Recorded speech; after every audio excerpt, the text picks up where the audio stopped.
കേരളത്തിൽ വീര്യം കൂടിയതും കുറഞ്ഞതുമായ മദ്യം ധാരാളമായി ലഭ്യമാക്കിയെങ്കിൽ മാത്രമേ മനുഷ്യന് ഈ മദ്യത്തോടുള്ള ആക്രാന്തം കുറയുകയും മദ്യപാനികളുടെ എണ്ണം കുറയുകയും മദ്യത്തോടുള്ള ആസക്തി കുറയുകയും ചെയ്യത്തുള്ളൂ.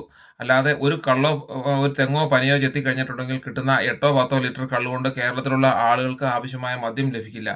ഇത് ബാക്കി വിദേശ നിർമ്മിത മദ്യവും അല്ലാത്തതുമായി ധാരാളമായി കേരളത്തിൽ ലഭിച്ചാൽ ആളുകൾക്ക് ഇതിനോടുള്ള ആക്രാന്തം കുറയുകയും ഈ മദ്യം എന്ന് പറയുന്നത് ഫുഡ് പോലെ തന്നെ ഒരു ആവശ്യമായ ഒരു സാധനമായിട്ട് മാത്രം മനുഷ്യന് തോന്നുകയും ചെയ്യും. അത്യാവശ്യം വേണ്ട കഴിക്കുകയും അനാവശ്യമായി ഇത് ഉപയോഗിക്കാതിരിക്കുകയും ചെയ്യും. സ്കേഴ്സിറ്റി ഓഫ് കമ്മോഡിറ്റി ഡിമാൻഡ്സ് എന്നാണ് പറയുന്നത്. ഒരു സാധനത്തിന് ഒട്ടും ലഭ്യതയില്ലാതെ വരുമ്പോഴാണ് അതിന് ആവശ്യക്കാർ വളരെ കൂടുകയും അതിന് മനുഷ്യർക്ക് ആക്രാന്തം ഉണ്ടാകുകയും ചെയ്യുന്നത്. ഈ രീതിയിൽ നോക്കിക്കഴിഞ്ഞിട്ടുണ്ടെങ്കിൽ ധാരാളമായ മദ്യവും വീര്യം കൂടിയതും കുറഞ്ഞതുമായ മദ്യം കേരളത്തിൽ ഉൽപ്പാദിപ്പിക്കുകയും വിതരണം ചെയ്ത് കഴിഞ്ഞിട്ടുണ്ടെങ്കിൽ ഇതിൻ്റെ വിപണനം കുറയുകയും ആളുകൾ ഇത് ഉപയോഗിക്കുന്നത് കുറയുകയും ചെയ്യും. അങ്ങനെ മാത്രമേ ഇത് നിയന്ത്രിക്കാൻ കഴിയുള്ളൂ. അതുകൊണ്ട് കേരളത്തിൽ വീര്യം കുറഞ്ഞ മദ്യം എത്രയും പെട്ടെന്ന് നടപ്പാക്കുകയും ആളുകൾക്ക് ഇതിലേക്ക് ഇത് എത്തിക്കുകയും ചെയ്യേണ്ടതാണ്. ഇത് ന്യായമായ വിലയ്ക്ക് തന്നെ മനുഷ്യർക്ക് കൊടുക്കുകയും ചെയ്യേണ്ടതാണ്. Thank you.